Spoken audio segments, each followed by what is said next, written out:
themselves. I never would have thought this of Tomy. And that's the truth. Most people would not have thought of him.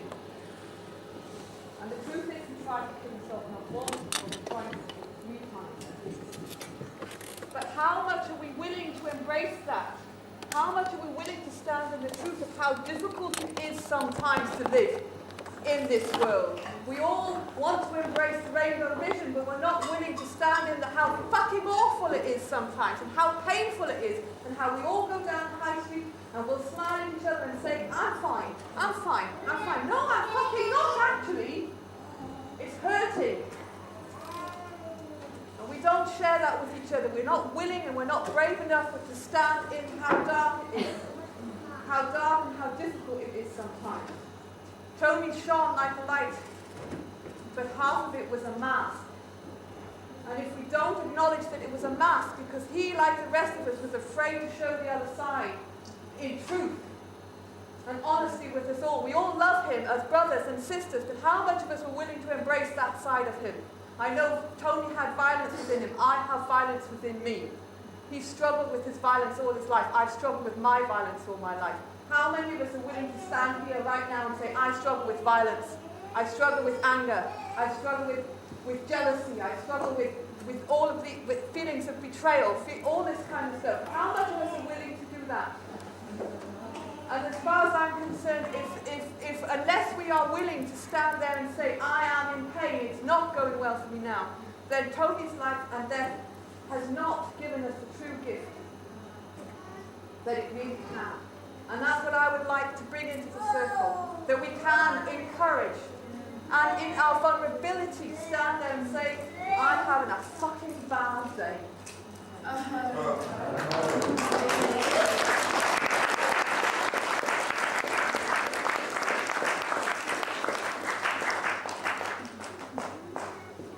just like to say something that not many of you perhaps know me ever so well, as a few here perhaps know me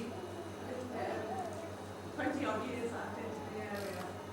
But I've gone through lots of different things in my life, and I've also been in a place of anger, I've been in a place of depression, and a place of hurt. But I'd like to share with you a particular practice that I've been practicing, which is called Ascension. Sounds very new age, doesn't it? But actually it's come to me as Shire monks, and it's a practice which I've been doing now for about 3 to 4 years, which has totally helped me move through that place of anger and depression. And it's a place where I can stand here now and go into that practice. It's a daily thing which we do very, very easily. And there are people readily available in this community, in town, just outside the Shepton Mallet, who can teach this practice to help us go through any of those anger or issues. And actually, if you practice this particular practice, you actually, in 1 year of practicing it, you get 7 years of your life. You actually get younger. So I'd like to embrace what Dave is saying, but I'd like to say that there are steps that you can take and be willing to let anybody else know about it.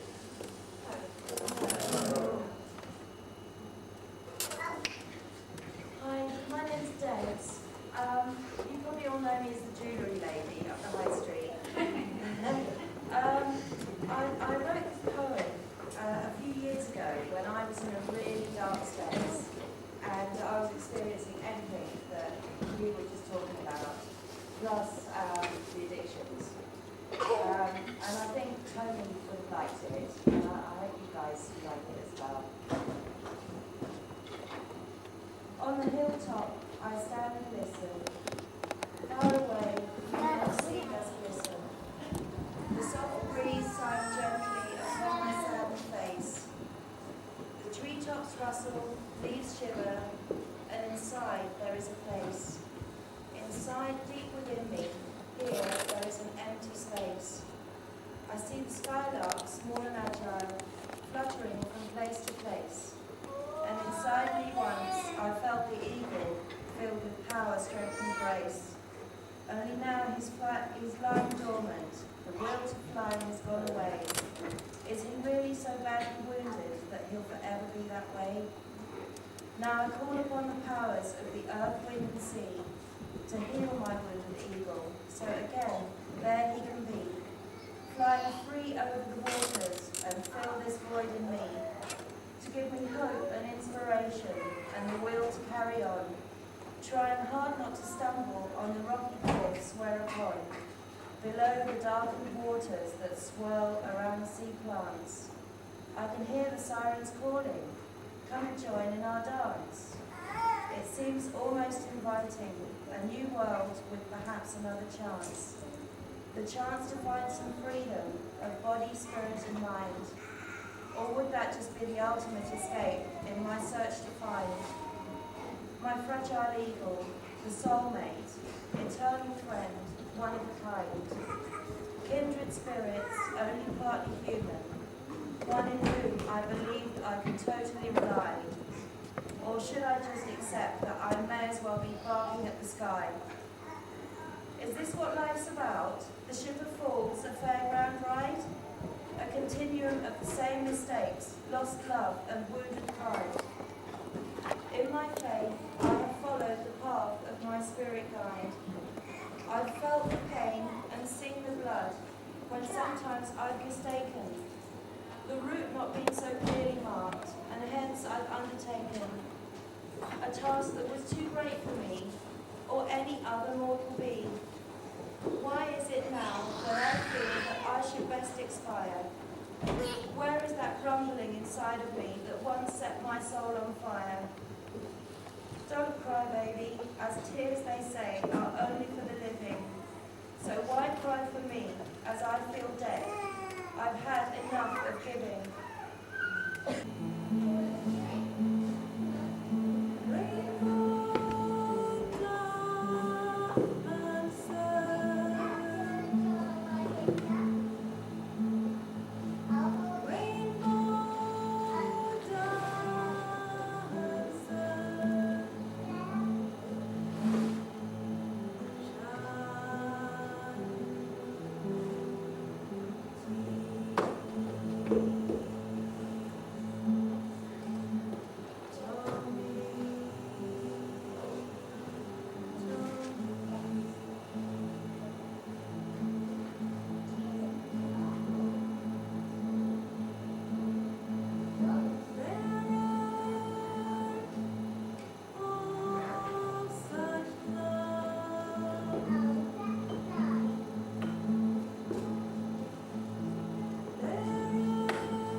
want to say that I met Tomy when a very dear mutual friend of mine and Tomy's died. And it was very unexpected and it really was. And all that I knew was that Tomy was a very, very close friend of Jeremy's, as was I. And really my first proper ever conversation with Tomy was when he said, you know, I had a dream while Jeremy was in that intensive care unit. None of us yet knew, said Tomy. And the dream that I had that night was I saw Jeremy driving along in his little van, which is exactly what Jeremy had been doing just before he died. Tomy said, in this dream, I was standing back and watching. And I saw Jeremy in his little van go flying towards a brick wall, and the van smashed into the wall. And I was horrified, said Tomy. But the next thing I saw, just as that van hit that wall, was Jeremy leapt from the van up into the sky and had angel's wings. And everything was okay. Well, that was my first ever real conversation with the person I grew to know as Tomy. And in a way, Tomy has shown us all that right now. Those angels' wings, and the unexpected death of someone we love. And now, because Zoe's asked me to, I'll tell you a really, really old story. And this really old story, it begins way back in the beginning of time. And way back in the beginning of time, before anyone had died, because no one had yet been born, everything had been dreaming. And nothing had yet woken up. But everything was dreaming of what it would be when it did wake up. The wind was dreaming of being wind, the stars were dreaming of being stars, the birds were dreaming of flying through the sky, and the sky was dreaming of being sky. And the slug was dreaming of being slug. And the bat was dreaming of being bat, and they were all beautiful dreams. They were all wonderful dreams, but no one had yet woken up. And what an incredible thing it was as the dreamers slowly did awake. And they all discovered that whatever they dreamt they would be is what they really were. What a surprise. And the trees woke up, and the forests came, and the rivers woke up. Actually, the frogs woke up, and they sang. And they brought the rivers. And the rivers that dreamt of dancing and singing and being silver below the sun woke up and was sun. And what a wonderful world it was. And everything knew, yes, everything knew that dreams always come true. They do, don't they? And nobody doubted it. It was happening before their eyes in every living, breathing moment. So what was there to doubt? What was there to fear? And then all of a sudden, there sat Koala. So the story goes. And Koala is a pretty sleepy guy, even when he's awake. He just sits there on that branch of that tree and nibbles away on those eucalyptus leaves and goes to sleep again. He does really spend his whole life stoned. That's what he does. That's Koala. And it's interesting that, for it was Koala who was sitting there upon that tree when everybody knew dreams come true and everything's made from dreams. It was Koala who one day fell off that branch and landed on the ground. Well, at first no one really noticed. But Koala just stayed lying there. And his dream didn't seem to change. And some of the other dreamers, they're all awake. But of course we're dreaming every moment of our lives and our deaths, as everybody knew back then. And some of us still try and hold on to and believe right now and see it every now and then. Well, all these dreamers, wide awake. One, the next, and another came, and they kind of prodded at Koala. And they called Koala's name. And they rolled Koala this way, rolled him that, and he didn't stir. Now, what sort of dream is that? More dreamers gathered together, and more dreamers gathered together, until it seemed that the whole of the dreaming world was there. Every kind of creature and every kind of thing. For wind was there, and sun was there, and river was there, and waves were there. All watching koala, and nobody knew what to do. What kind of dream is this? And still there was koala lying there. Well, this really very, very old story, 175,000 years, this same story's been told for. So all the way back then, someone was saying this and listening to it. 175,000 years ago. It's a long time further back than this, when the story actually happened. This was in the very, very beginning. The very first dream of death. And it was koala who was having it. Well, the sun went down and the moon came up. And the moon went down and the sun came up, and off it went circling round and round and round, day to night and night into day. And still people couldn't work out what was happening to koala. And now koala's dream was turned kind of nasty because he still wasn't moving, and I'm afraid he was starting to change and smell, and it wasn't a pleasant dream. What is this, they said? Oh! Very sad, they thought. What kind of dream can this be? And none of them knew. And there was such grief. No one had imagined this before.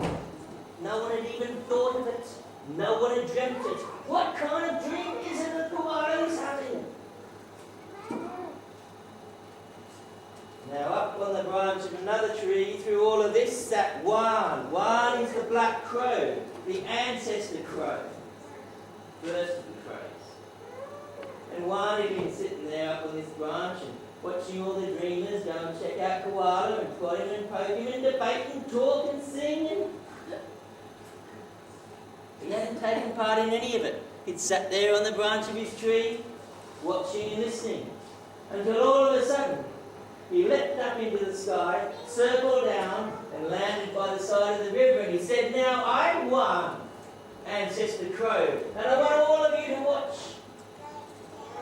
because I think I have an answer. It's not a very good answer, but it says something," said Wan. And he bent down with his beak. Well, they saw him dip his beak into this river. And when he pulled his beak out, he had stone. And this little smooth, ordinary pebble was shiny and bright. And everyone sat there watching and waiting while Wan held this stone up, and he held it up, and he held it up, and didn't seem to do much more. And then they saw why. For everybody there did see how this stone, although it wasn't moving, it was changing. There it was in Wan's beak, and it was losing its glow. It wasn't shining anymore. It slowly went dull and faded and difficult to see. Well, that got them talking. And then Wan, this dry stone, Wan the black crow, he who first had something of death and hadn't dreamt it, but that was koala, the crow. He then dipped that same stone back into that same river, held it up, it was shiny and bright again. And Wan the crow said, "Well, that's my bad answer. I don't really know how much that helps, but I hope it helps a bit." Wan was feeling kind of pleased with himself. He leapt up on that branch, thought, "I wonder what they're going to say about that." But all of a sudden, Wan's moment was kind of spoilt, because fluttering and dancing and flickering in the wind up the river, unseen by anyone, while Wan had sat there with his stone, was a tiny butterfly. And this tiny wee butterfly that nobody had even noticed came flying up and above Wan and down into the circle of the dreamers who were watching and talking and singing and wondering. And everyone was amazed, for everyone had woken by now long ago, and no one had ever seen ancestor butterfly before. "Well, who are you?" they said. "Ah, I am he, she, who brings the answer for an ancestor butterfly." Koala was not the first to dream of death, for not so long ago. But while Koala was still sitting there munching on his leaves, and the branches of the tree, you would have known me as ancestor character. And then I went into a deep, deep sleep. A sleep I couldn't wake from. And no matter what happened in the outside world, I did not stir, not for a while. There I was, cocooned and warm and tight. And when finally I did wake, I discovered I had wings of many colours, like the rainbow. And with these rainbow wings of light, breeze, light, I could fly. Now that's what I think koala's been dreaming. There's your story.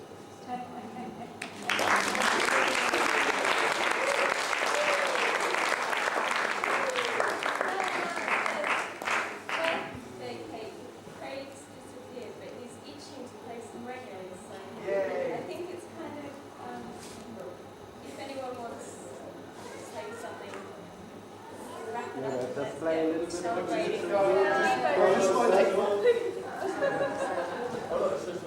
Can we put our hands up in here? Yeah. Like we were at school.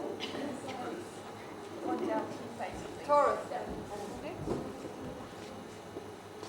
I'd like to say, Taurus, I was going to say.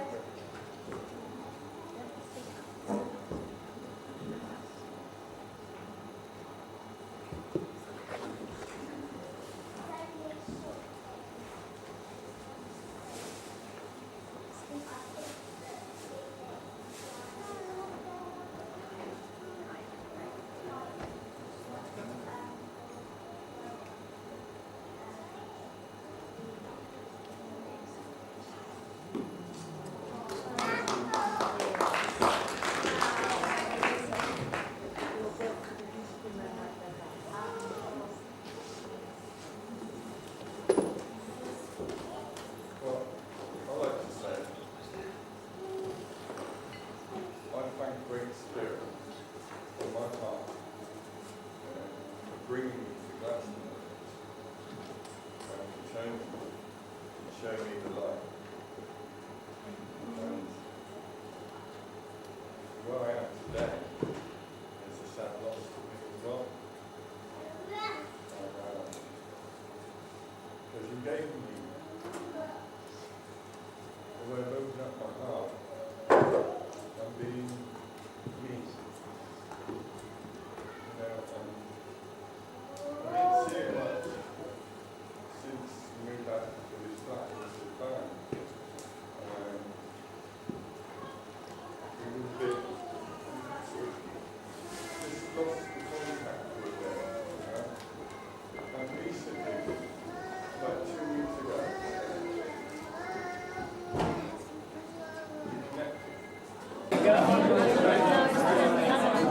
It's so wonderful for Glastonbury to have a school for its children. All of us together create a school doing all kinds of things.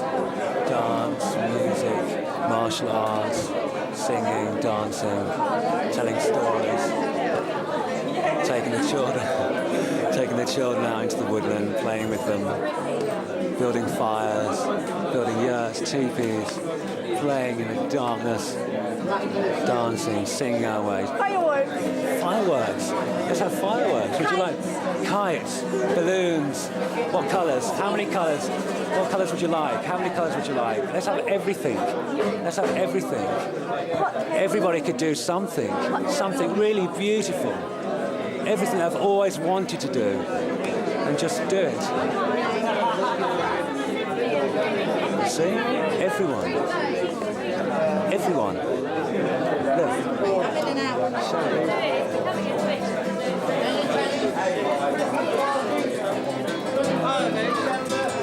Hello, darling.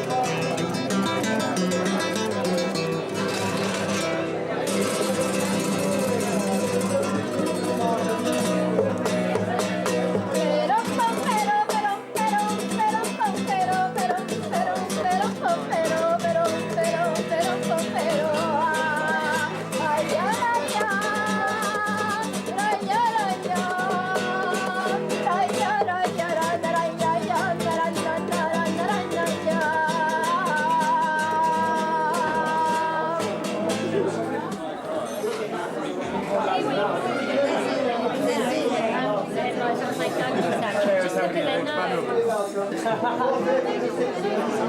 la!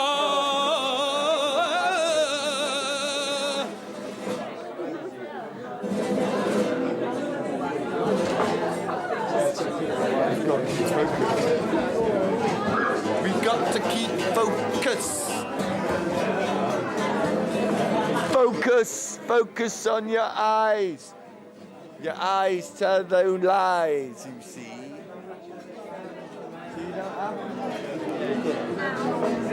Hello.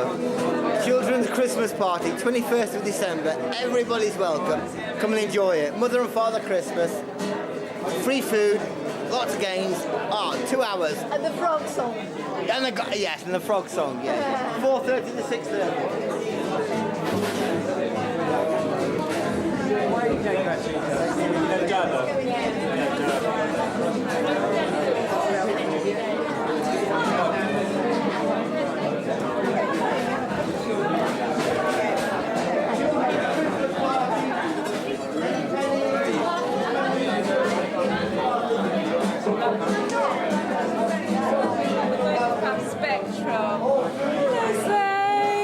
Talking about? Well, I haven't seen Set for ages, and it's wonderful. And yeah, we're just catching up really. I didn't sleep last night because there's so much energy in me for today. And Anya and I left. Am I looking in the right place? Anya and I left early in the morning to come up, from Brighton. So I didn't sleep last night, so I'm now feeling gentle. Yeah, and just, it's just deep, gentle and deep. Wow. Yeah.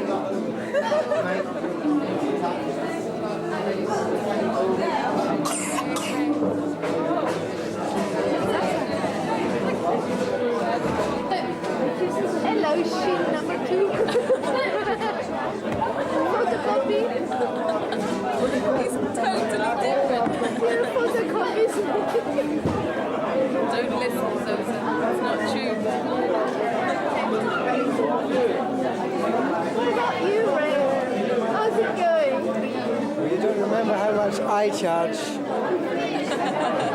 I'm interviewing everyone. Beautiful space for them to really step into that knowing. Beauty, love, heaven on earth. Not a theory, but reality. Some judge it, and then that becomes the prison they live in. But that's the space, that's the job. That's the job of someone who's perceived as a hippie, but just a reflection of thee that sees that.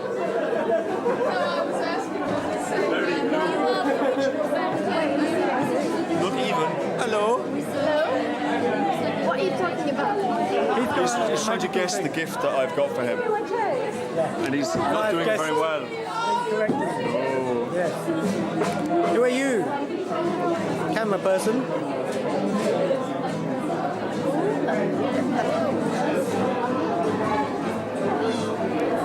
Oh, no. Aha! I don't Live think by the sword, die by the sword. Okay, now you can see yourself. Go away. And you. Oh no! It's Tom's the cameraman. On the camera. Should I say Most important person here. Who's that then? Okay, there you go. Thank you. Is it worth doing interviews? It's up to you. I mean, do you want to bring I'm tired. My space is I must confess that you look great. Your new glasses. You look very intellectual. What happened to you? Were you wearing glasses before or not? 2 years ago I had glasses. Sorry? 2 years ago Yeah. I had glasses. Right. And then I took them off on a beach in Brazil. Right. And I sat on them. And I didn't have any glasses anymore. So the world was a bit foggy for you. It is. It's been foggy for several years now, so. And I must say now I can see clearly with my glasses how beautiful you are, say. Oh, thank you. Yes, before I thought you were beautiful, but your face was not quite distinct. Now I can see your face clearly, and actually it's more beautiful than I could ever imagine. Thank you. Oh, that's very kind of you. Pleasure, say.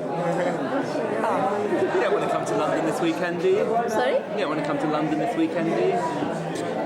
Depends on if Kevin.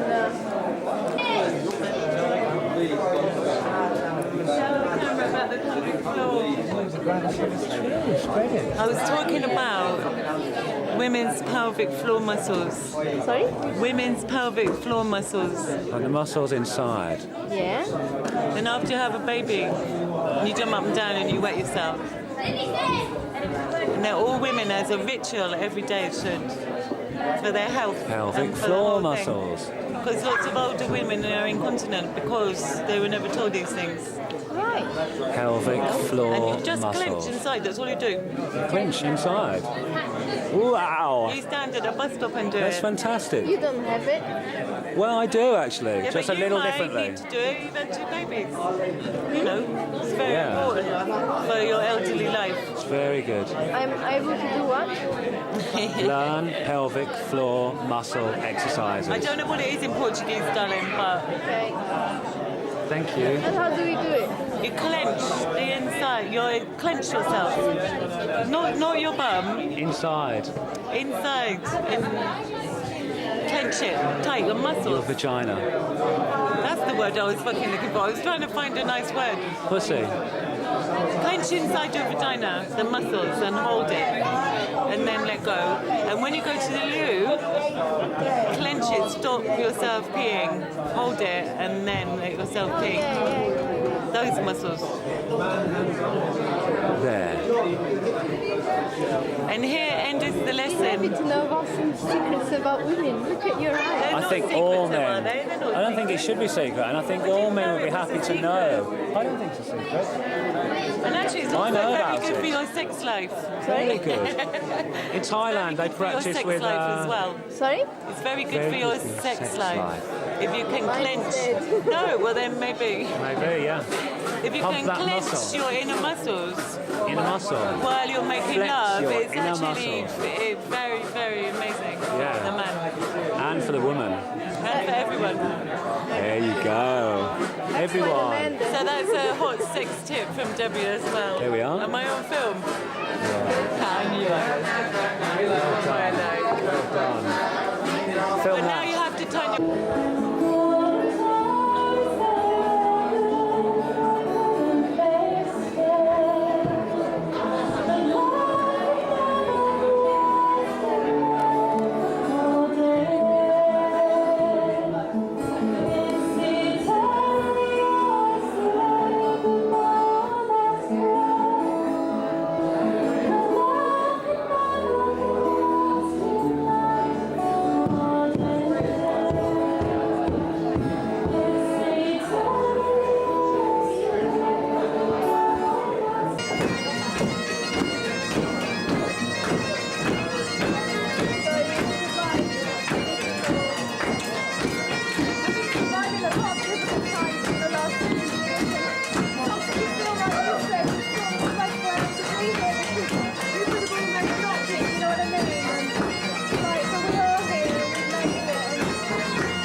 watch now. The one where they're sitting in there. What about a black watch? It's coming up to time now, so, you know, if we can bring it down, then... Put up some please!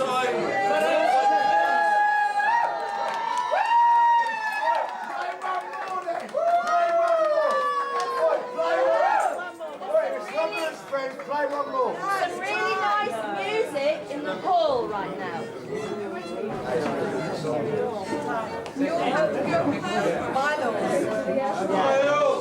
Most unfortunate thing. Yeah, but they'll shut it down.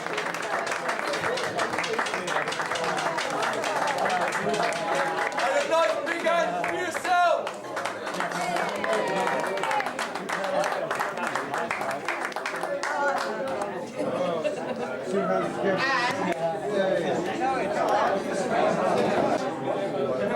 Yes? Thank you.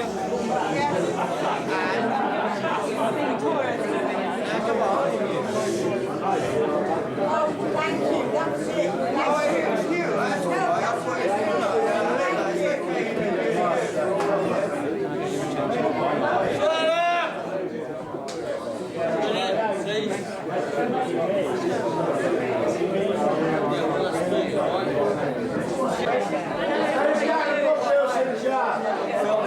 Film him too. Film both of them. You have to get him. You film both of them. There is a very important announcement to make right now. Get all sharp right now, please. Or what? I think I'm going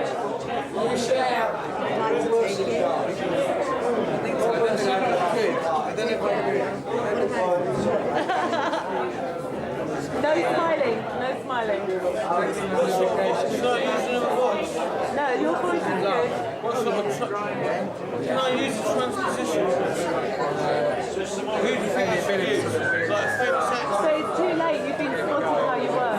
I use a different voice. Do they still know it's you? What voice do you think I should use? Come on then, I'm getting on, mate. Well, just find yourself